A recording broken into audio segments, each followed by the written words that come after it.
Discipline requires practice, and practice makes perfect. So if you can start with just one thing and learn to do that thing regularly, you'll start stacking wins. You start creating more habits, and those habits build confidence and motivation. So then you're going to have the discipline to be able to take on tougher challenges without stressing yourself out so much. Just make sure that you have something to look forward to along the way, so there is a reward for all of the efforts that you put in. Now, if you want to optimize your life without killing the joy, make sure you grab my free life map below. I'm one of those people who can't relax fully until everything is done. I know some people can seemingly float through life stress-free and without a care in the world, and I wish I could, but I'm not that lucky. I am way better at doing and not so good at being. So I've needed discipline for my exercise, often training in different ways and difficult ways, and most of the time I'm training by myself. I'm self-motivated. I've needed discipline in my business to do the work necessary to achieve the goal. And more than anything, I've needed discipline to be able to buy my health back.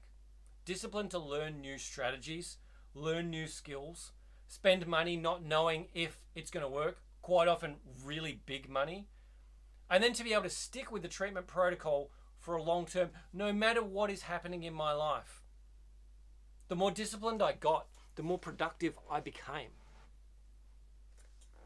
The more productive I became, the more I could get done in less time at a higher standard.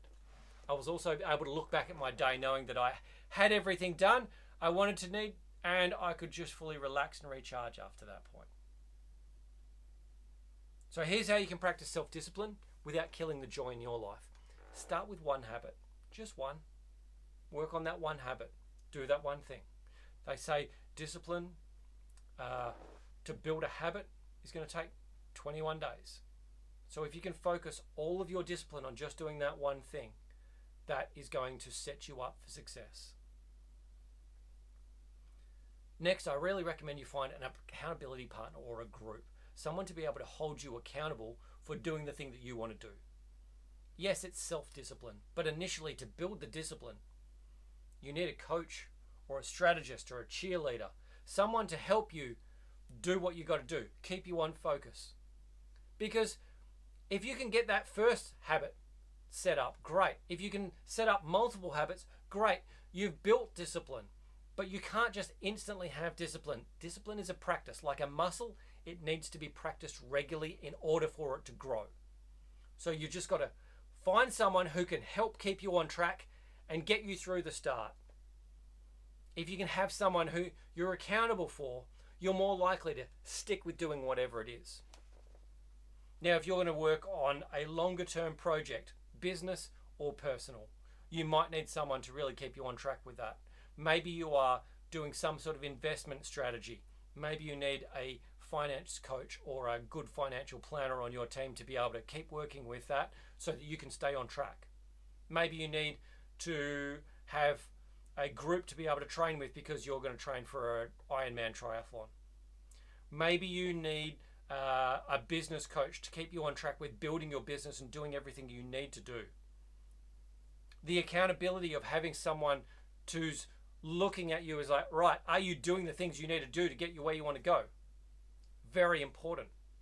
That's one of the things that I do in my job is I help people see where they want to go and make sure they're doing what they need to do. Next, make a schedule and stick to it. If you have it scheduled out, you're more likely to do it. If you don't know and you're just guessing what you're supposed to be doing, unlikely to happen. So let's go back to the same thing. When are you going to train for your triathlon? What time of the day is that? Schedule it in for the entire week. If you are investing your money in your finances, what are you doing? When do you need to check in with your financial advisor? When do you need to check in with your money? Every Monday morning, I check where my finances are. I have a look at everything. Like one of the first things that I do. That's my regular check-in. I do it myself, but I know that that is a certain thing that I'm going to do on a Monday morning. There's a reminder that comes up every week. What about if it is for your business? When are you working on your business, not just in your business? When are you talking to your business coach or your group? Schedule that in.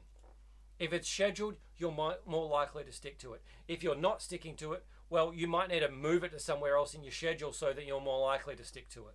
There's nothing wrong with setting a schedule up and then having to change things around a little bit because it's not quite right. It might take you a few weeks or it might take you a month, whatever.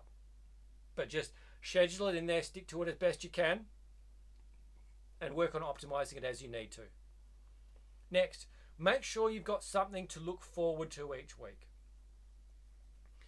It's really easy to be disciplined in getting stuff done. But you can be so disciplined and so focused on that one thing that that's all you do, and you don't leave any time in there for you to go and do the things that bring you joy. If you're running a business, or especially when you're starting a new business, that's something that can happen. That is something that can be single focused. I've got to do this. I've got to make it work. There's nobody else but me. I need to get this thing done in order to be able to make us successful.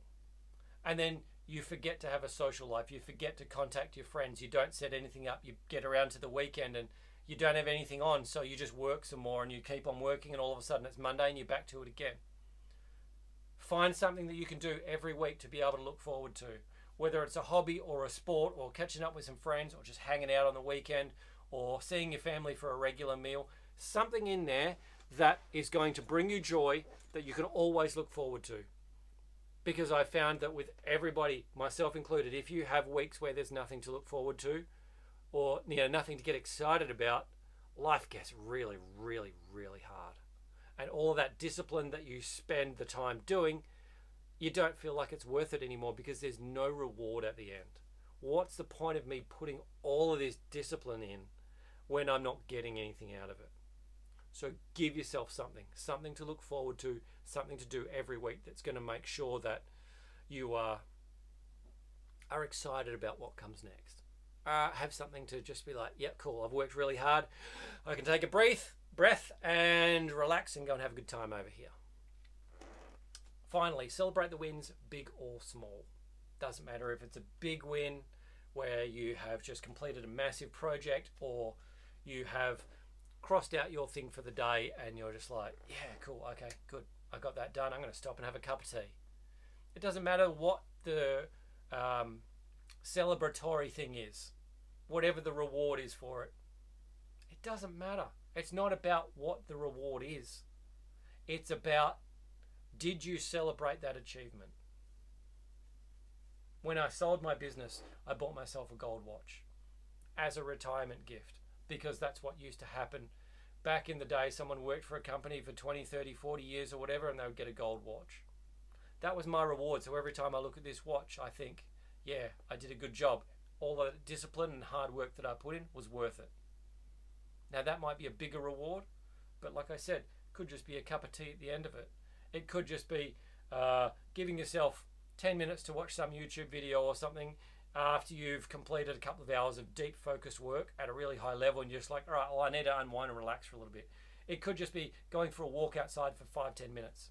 Whatever it is, doesn't matter.